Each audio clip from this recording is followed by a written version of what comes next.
This is the VOA Special English Economics Report. In the American legal system, people generally bring civil claims as individuals.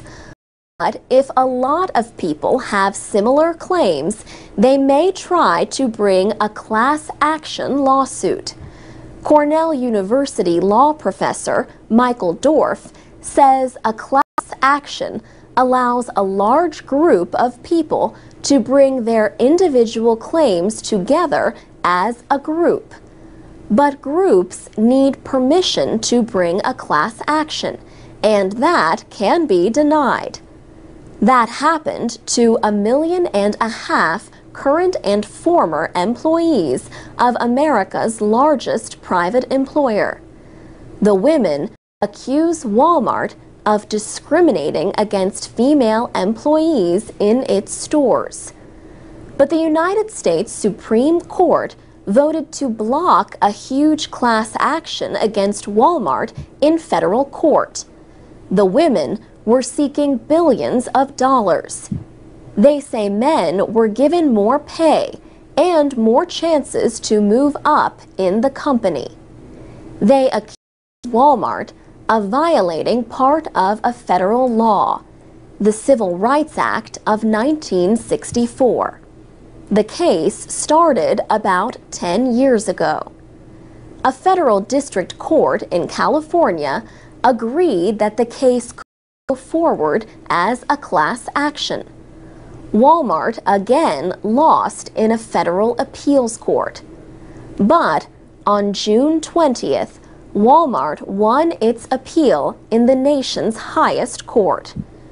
Professor Dorf, who was not involved in the case, says the justices disagreed about whether there was a common question. He says most of the justices found that Walmart was not being accused of one kind of discrimination or one policy, but many different acts.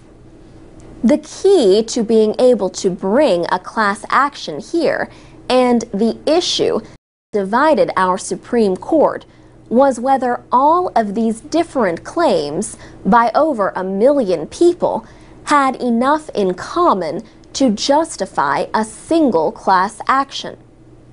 Walmart has a policy barring discrimination, but the women accused the company of unfair policies and permitting bad behavior by some store managers. The court was divided 5-4 in its ruling. Yet all 9 justices agreed that the case could not go forward. The women needed to meet additional legal requirements because they were seeking payment for harm they say was done. All the justices agreed these requirements had not been met. Boston University law professor Michael Harper says the decision was widely expected. He says the class action failed because it did not target a single action or policy by Walmart.